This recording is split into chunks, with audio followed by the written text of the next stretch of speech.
Ships is a unique organisation because it is bringing services to countries that would otherwise never be able to access those services. It gives us the flexibility to bring first world healthcare to the developing world. We want the day to come when all the nations on Earth are able to care for their people, and we have a long ways to go.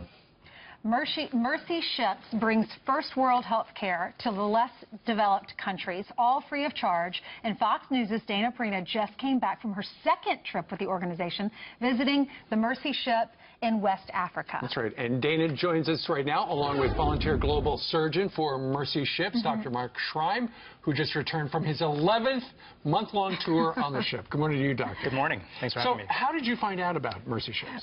Through President Bush, actually, because I was very active in the post-presidency for helping support the President's Emergency Plan for AIDS Relief and other work that George W. Bush and Laura Bush had initiated for Africa. And I had been asked by Mercy Ships to come and do a Q&A with them, to moderate a conversation. And I ended up learning more about the organization. I said to my husband, we need to go see this for ourselves. And so about a year later, we went to Congo, and that's where I first met Dr. Schreim. Dr. Schreim, what got you involved? 11 times back and forth. Yeah. What's the reward for you? There's a lot of reward. I think it's rewarding just clinically. The cases that we see are more difficult than the cases that we'd see here often.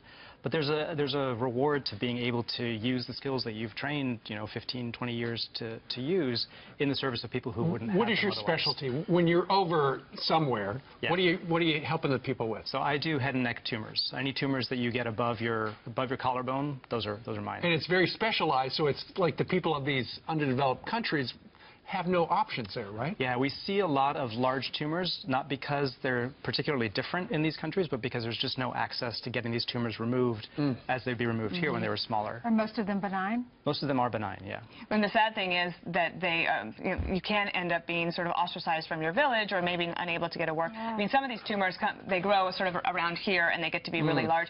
What I was told is we ended up being there in Benin at the same time just a month ago, and they said, we've saved the hardest cases for Dr. Schreim. Oh, wow. Because you're so good. Who were some of the ones that really touched your heart the most? Well, fistula for me, vaginal fistula is a huge issue, and they do a lot of the great surgeries there. Children with cataracts in particular, burn victims, they really do everything. But the thing about Mercy Ships that's so amazing is, I've seen it firsthand, they don't waste a single dollar. The whole ship is filled with joy. There are people from all over the world, but most of the volunteers are Americans, and they need our support. And so one of the reasons I've stayed involved is, one, it personally helps me keep things in perspective, but I also think it helps them be able to continue to do that work. I want to put a couple of pictures that you brought with you, and maybe you want to talk about these cases in particular that really stood out. Well, that guy was great. That's your husband. That was a little boy, that is Giannis. And just last week on the 5, on One More Thing, I was able to show that these two right there, Nadia and Giannis, now can see. They had their cataract surgeries as part of Mercy Ships. Cataracts so young. This was one of your patients, Dr. Schreim. Can you tell us about that? This was the little one, your favorite. Was this Emmanuel? Emmanuel, yeah. So Emmanuel had a... there he is. He had an encephalocele, which is a little bit of brain tissue that comes out of the skull, out towards the front. He'd had that repaired by one of the neurosurgeons that was on the ship just before we got on. You touched a little bit about funding. You mentioned funding. How do you get? Where does money come from? All of the volunteers fund ourselves, so we actually pay a little bit of a sort of room and board fee to be on the ship.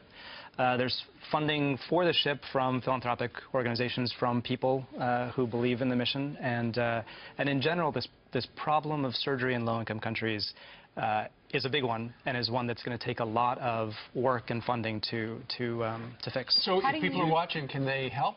Is there a website? Well, certainly, mercyships.org is the best place to do that. And I also think that if you're interested in global surgery and the problems that it is, and the Mercy Ships does a lot of great work, but they can't be everywhere at once. And I think that Dr. Schreim is really the pioneer and the preeminent person to talk about how do you actually scale this up so that you can help a lot more people. Because if we all agree that life matters all over the world, then if we have an obligation to help them, how can we do that? We're going to watch it tonight. More on this. You're going to be at 9 o'clock tonight. Don't show up at 5. I won't be there at 5. I'm just going to work all day. Absolutely. Thanks, Dr. Thanks for having us. Thank you very much. Thanks for having me. Thank you. God bless you. Thank you Back for in a what you moment. do. Wrap things up.